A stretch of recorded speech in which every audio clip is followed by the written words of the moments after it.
సిద్దిపేట జిల్లా మర్కుక్ మండలం శివారు వెంకటాపురం గ్రామంలో మహాత్మా గాంధీ జయంతి సందర్భంగా విగ్రహానికి పూలమాలలు వేసి ఘననివాళులర్పించారు. ఈ సందర్భంగా ప్రత్యేకాధికారి డెబోరా రాణి, సెక్రటరీ నవ్య మాట్లాడుతూ మహాత్మా గాంధీ చిరస్మరణీయన్నారు. వారు చూపిన బాటలో యువత పయనించాల్సిన అవసరం ఎంతైనా ఉందన్నారు. కలుసుకోవడం చాలా సంతోషం. మరి ఇంత మన గ్రామస్తుడు మాట్లాడ, అలాగే మన కార్యదర్శి కూడా మాట్లాడడం జరిగింది. గాంధీ గురించి ఎన్నో విషయాలు చెప్పడం జరిగింది. అతను పుట్టింది, అతను చదువుకున్న విషయాలన్నీ కూడా మరి మాట్లాడడం జరిగింది. అలాగే తను ఉప్పు సత్యాగ్రహం అది ఏర్పాటు చేసి మరి దాంట్లో మనకు ఒక మనం ఏ విషయాన్నైనా కానీ కొట్లాడకుండా సామరస్యంగా సాధించవచ్చు అనేది మనకు నేర్పించాడు.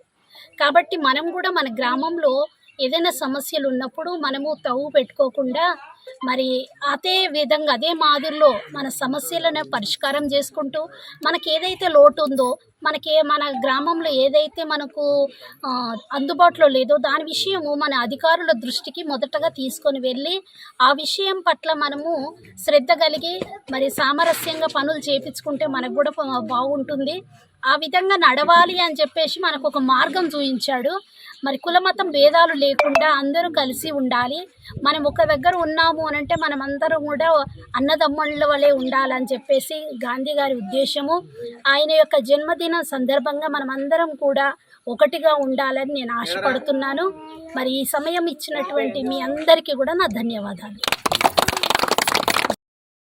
రోజున మనం ఇక్కడ కలుసుకున్నందుకు నాకు చాలా సంతోషంగా ఉంది. ఈరోజు మన గాంధీ గారిది 155వ జన్మదిన వేడుకలను మనం అందరం ఇట్లా శాంతియుతంగా జరుపుకోవడం నాకు చాలా ఆనందంగా ఉంది. మన గ్రామస్తులు ఇప్పుడు మన గాంధీ గారు 1869 గుజరాత్లో జన్మించాడు. తన స్టడీ అంతా 10వ తరగతి వరకు ఇండియాలో చదివి తర్వాత మిగతా చదువులకు ఆఫ్రికా వెళ్ళిన తర్వాత అక్కడ చాలా సమస్యలు ఎదుర్కొన్నాడు.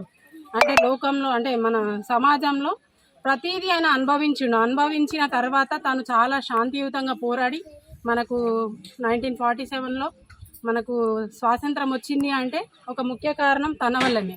తను మన ఏదో కొట్లాటతో కాకుండా శాంతియుతంగా అహింస మార్గాన్ని ఎంచుకొని తన ద్వారా జరిగేదంతా సాధ్యమైనంత వరకు తన శక్తి సామర్థ్యాలను వినియోగించి మనకు ఇట్లా స్వాతంత్రాన్ని తెచ్చిపెట్టిండు. అంటే తనకి మనం ఏమి ఇచ్చినా కూడా తక్కువే. మనం ఎప్పటికీ తన ప్రతి బర్త్డేని మనం ఒక ఇంట్లో పండుగ మాదిరిగా చేసుకోవాలని మన గ్రామంలో కూడా ప్రతి ఒక్కరూ తన మార్గాన్ని పాటించి తను నడిచిన మార్గంలో కూడా మనమందరం నడిచి కలిసిమెలిసిగా ఉండి గ్రామ పంచాయతీకి సహకరించాలని, గ్రామంలో కూడా ఎలాంటి చిన్న పెద్ద ఇట్లాంటి సమస్యలు కానీ లేకపోతే కొట్లాటలు కానీ అట్లాంటివి ఏమీ జరగకుండా శాంతియుతంగా ఉండాలని అందరినీ మరి ఒకసారి కోరుకుంటున్నాను. ఇక్కడ విచ్చేసిన ప్రతి ఒక్కరికి కూడా నా హృదయపూర్వక నమస్కారాలు. చిన్నగా ఉంటారు ఇంకొకటి ఇప్పుడు గాంధీ జయంతి సందర్భంగా గ్రామ సభ ఏర్పాటు చేస్తున్నాము. గ్రామ సభకు హాజరు కావచ్చు. ఏంటంటే 2 అక్టోబర్ గాంధీ పుట్టినరోజు. ఈరోజు మనం ఈ స్వతంత్ర భారతదేశంలో ఉన్నాము, హాయిగా సుఖశాంతులతో ఉన్నాము అంటే గాంధీ కారణం. మనకు గాంధీ స్వతంత్రం తెచ్చిన జాతిపిత కాబట్టి మనం ప్రతి సంవత్సరము అతన్ని స్మరించుకుంటూ ఈ రోజున మనము పండుగలాగా జరుపుకోవాలి. సెక్యులర్గా లౌకికవాదంతో అందరం కలిసిమెలిసి ఉండాలని గాంధీ ఉన్నాడు. అందరం సెక్యులర్గా ఉండాలని నేను కోరుతున్నాను. నా ధన్యవాదాలు ఈవో మేడం అండ్